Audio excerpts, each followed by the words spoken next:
ನೀವು ನಮ್ಮ ಕಾಲು ಎಳಿದಂಗೆ ಎಲ್ಲರೂ ಕಾಲು ಎಳಿತಾರೆ ಕಾಲ ಬಗ್ಗೆ ಇಲ್ಲ ಲೈಫಲ್ಲಿ ಪ್ರತಿಯೊಬ್ಬರದು ಕಾಲ ಎಳಿಲೇಬೇಕು.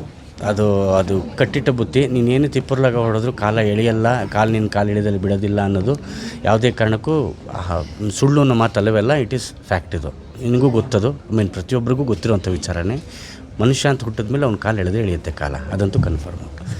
ಸೊ ಆ ಒಂದು ಶೀರ್ಷಿಕೆನ ಆ್ಯಕ್ಚುಲಿ ಮುಂಚೆ ಇದು ನೀವೇನು ಹೇಳಿ ಹಿಂಗೆ ಆಗಬಾರ್ದಾಗಿತ್ತು ಅಂತ ಒಂದು ಟೈಟಲ್ ಇತ್ತು.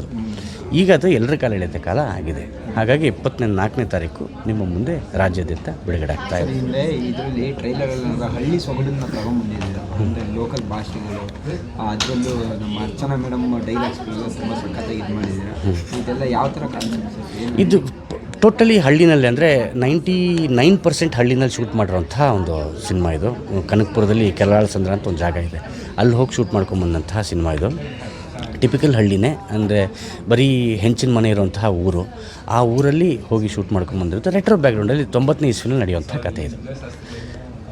ಅಂದರೆ ಈ ಹಳೆ ಕಥೆಗಳು ತೋರಿಸ್ಬೇಕಾದ್ರೆ ಒಂದು ಇದಿರುತ್ತೆ ಸರ್, ಅಂದರೆ ಅದಕ್ಕೊಂದು ಟಯರ್ ಆಗಬೇಕು, ಸೆಟ್ ಆಗಲಿ ಪ್ರತಿಯೊಂದು. ಯಾಕಂದರೆ ಇವಾಗೆಲ್ಲ ಮಾಡ್ರನ್ ಆಗಿಬಿಟ್ಟಿದೆ. ಅದು ಮೇಲೆ ಆ ಪ್ರಿಪ್ರೇಷನ್ಸು, ಅದು ಪ್ರೀ ಪ್ರೊಡಕ್ಷನ್ಸ್ ಎಲ್ಲ ಯಾವ ಥರ? ಏನು ಅಂದರೆ ಇದಕ್ಕೆ ಪ್ರೀ ಪ್ರೊಡಕ್ಷನ್ಗೆ ನಾವು ಸುಮಾರು ಒಂದು 8 ತಿಂಗಳೇನೋ ತೊಗೊಂಡ್ವಿ. ಬಿಕಾಸ್ ರೆಟ್ರೋ ಬ್ಯಾಕ್ಗ್ರೌಂಡಲ್ಲಿ ಹೇಗೆ ನಾವು ಇದಕ್ಕೆ ನ್ಯಾಯ ಒದಗಿಸ್ಬೋದು ಅನ್ನೋ ಒಂದು ಉದ್ದೇಶದಿಂದ. ಬಟ್ ಆಮೇಲೆ ನಮ್ಗೆ ಲೊಕೇಶನ್ ಸಿಕ್ಕ ಮೇಲೆ ಎಲ್ಲ ನ್ಯಾಚುರಲ್ ಲೊಕೇಶನ್ಸಲ್ಲಿ ಶೂಟ್ ಮಾಡಿದ್ದು. ಸಾಂಗಿಗೆ ನಾವು ಒಂಚೂರು ಸೆಟ್ ಹಾಕ್ಕೊಂಡ್ವಿ ಅಷ್ಟೇ ಹೊರತು ಮಿಕ್ಕಿದೆಲ್ಲ ಬರೀ ಇದ್ರ ಲೊಕೇಶನ್ಸ್, ಲೈವ್ ಲೊಕೇಶನ್ಸಲ್ಲೇ ನಾವು ಶೂಟ್ ಮಾಡಿರೋವಂಥದ್ದು.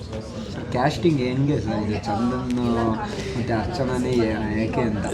ಚಂದನ್ ಶೆಟ್ಟಿಗೋಸ್ಕರನೇ ಬರ್ದಿದ್ದು ಸಿನಿಮಾ ಇದು, ಅದಂತೂ ಸತ್ಯ. ಯಾಕೆಂದರೆ ನಾವು ರಿಯಾಲಿಟಿ ಶೋ ಮಾಡ್ಬೇಕಾದ್ರೆ ಬರೆದಾಗ ಇವ್ರಿಗೆ ಇದು ತುಂಬ ಆ್ಯಪ್ಟಾಗಿ ಕಾಣುತ್ತೆ ಅಂತ ಹೇಳಿ ಅವ್ರು ಇದ್ದಿದ್ದ ವೆಯ್ಟನ್ನ ಸ್ವಲ್ಪ ದಪ್ಪ ಮಾಡಿಸಿ ಚೆನ್ನಾಗಿ, ಪಾಪ ಅವರು he was about 90 kgs and above. So 90 kg ಮೇಲ್ ಮಾಡಿಸಿ ಅವರು ಈ ಕಾಲಘಟ್ಟದಲ್ಲಿ ಹೇಗಿದ್ದಾರೋ ಅದನ್ನು ಡಿಲೀಟ್ ಮಾಡಿಸಿ ಆ ಕಾಲಘಟ್ಟದಲ್ಲಿ ಹೇಗೆ ಕಾಣಬೇಕು ಅನ್ನೋದನ್ನು ಯೋಚನೆ ಮಾಡಿಕೊಂಡು ಮಾಡಿದಂಥ. ಆ್ಯಂಡ್ ಅರ್ಚನಾ ಆಲ್ಸೋ ಈ ಕ್ಯಾರೆಕ್ಟರ್ ಯಾಕೆ ಬಹಳ ಸೂಟಾಗಿ ಕಾಣ್ತಾಳೆ ಅಂತ ಅನಿಸಿದ್ದು. And she is done a very fantastic job, ಅದ್ರ ಬಗ್ಗೆ ಸಂಶಯ ಇಲ್ಲ. ಹಾಗೆ ಸರ್, ಇವಾಗ ಅಂದರೆ ಈಗಿನ ಹೆಂಗಾಗ್ಬಿಟ್ಟಿದೆ ಅಂದರೆ ಈ ವರ್ಷ ಒಂದು ಲವ್ ಮೂವಿಯಲ್ಲಿ ಒಂದು ಬಿಟ್ಟು ಯಾವುದೇ ಸಿನಿಮಾಗಳಿಗೂ ಜನ ಬರ್ತಾರಮ್ಮ. ನನ್ನ ಅಭಿಪ್ರಾಯ ಏನು ಗೊತ್ತಾ, ರೀಚ್ ಮಾಡಿಸೋದಕ್ಕೆ ಅನ್ನೋದಕ್ಕಿಂತ ಹೆಚ್ಚಾಗಿ ಅವ್ರಿಗೆ ತಲುಪಿದಾಗ ಇದು ನಿಜವಾಗ್ಲೂ ಇದು ನಾವು ನೋಡಬಹುದು ಅಂತ ಅನಿಸಿದ್ರೆ ಎಲ್ಲಿದ್ದರೂ ಓಡಿ ಬರ್ತಾರೆ, ಅದಂತೂ ಗ್ಯಾರಂಟಿ ಇದೆ. ನಮ್ಮ ಸಿನಿಮಾ ಸ್ವಲ್ಪ ಹಳೇದಾಗಿರೋದ್ರಿಂದ ಹಳೇ ಕಾಲದ ಪ್ರಿಯರು ಈ ಸಿನಿಮಾ ಬಂದು ನೋಡ್ತಾರೆ. ಈ ಸಿನಿಮಾಕ್ಕೆ ಅವರೇ ಒಂದು ಜೀವಾಳ. ಅವ್ರು ಇಲ್ಲದೇ ಇದ್ದರೆ ಮಜಾ ಇರಲ್ಲ ಅಂತ ನಾನು ಅಂದ್ಕೊಂಡಿದ್ದೀನಿ. ಅದು ಅವ್ರಿಗೂ ಗೊತ್ತು. ನಾನು ಪ್ರತಿ ಪ್ರೆಸ್ ಮೀಟ್ ಆಗಲಿ ಅಥವಾ ಯಾವುದೋ ಒಂದು ವೀಡಿಯೋದಲ್ಲಾಗಲಿ ನಾನು ಅದನ್ನು ಮೆನ್ಷನ್ ಮಾಡಿದ್ದೀನಿ. ಹಳೆ ಕಾಲದವ್ರಿಗೆ ಅಂತಲೇ ಮಾಡಿದಂಥ ಸಿನಿಮಾ. ಆ್ಯಂಡ್ ಅವ್ರುಗಳು ಬಂದು ನೋಡಿದ್ರೆ ಈ ಸಿನಿಮಾ ವರ್ಕ್ ಆಗುತ್ತೆ ಅಂತ ನಾನು. ಸಿನಿಮಾ ನೋಡಿದ್ರೆ ಏನು ಥೀಮ್, ಏನು ಬೇಸಿಸ್ ಮೇಲೆ ಎಲ್ಲರ ಕಾಲ ಎಳೆಯುತ್ತೆ ಕಾಲ.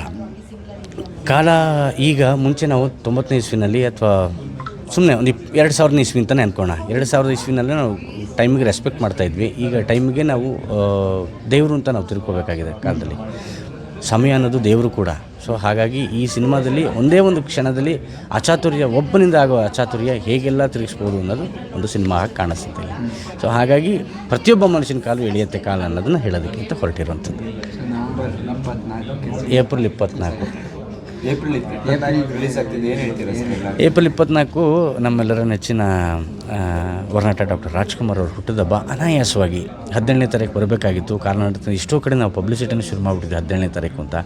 ಕಾರಣಾಂತರಗಳಿಂದ ಆ್ಯಂಡ್ ಅವರ ಆಶೀರ್ವಾದದಿಂದನೇ ನಾವು ಮುಂದುವರಿಬೇಕು ಅಂತ ನಾವು ಉದ್ದೇಶದಿಂದನೇ ಏಪ್ರಿಲ್ 24ನೇ ತಾರೀಕು ರಾಜ್ಯಾದ್ಯಂತ ನಾವು ಈ ಸಿನಿಮಾ ಬಿಡುಗಡೆ ಮಾಡ್ತಾಯಿದ್ದೀವಿ. ಚಂದನ್ ಫಿಲ್ಮ್ಸ್ ಅವ್ರದ್ರು. ಆ್ಯಂಡ್ ಶ್ರೀಯುತ ಗೋವಿಂದ ರಾಜ್ ಅವರು ಇದರ ನಿರ್ಮಾಣ ಮಾಡಿದ್ದಾರೆ. ಆ್ಯಂಡ್ ಅತ್ಯದ್ಭುತವಾಗಿ ಬಂದಿದೆ. ಚಂದನ್ ಶೆಟ್ಟಿ ತುಂಬ ಚೆನ್ನಾಗಿ ಮಾಡಿದ್ದಾರೆ ಅರ್ಚನಾ ಕೊಟ್ಟಿಗೆ. ಆ್ಯಂಡ್ ರಾಕೇಶ್ ಪೂಜಾರಿ, ಮಂಡ್ಯ ರಾಮೇಶ್ವರು, ತಾರಮ್ಮ, ದತ್ತಣ್ಣ, ಮಂಜು ಪಾಗವಾಡ, PD ಸತೀಶ್ ಚಂದ್ರ ಅವ್ರು ಕಾಣಿಸ್ಕೋತಾರೆ. ಎಲ್ಲವೂ ಎಲ್ಲ ಪಾತ್ರಕ್ಕೂ ಒಂದು ಜಸ್ಟಿಫಿಕೇಷನ್ ಇದೆ ಅಂತ ನಿಮ್ಮ ಮುಖಾಂತರ ಹೇಳ್ತೀನಿ. Thank you sir. Thank you so much.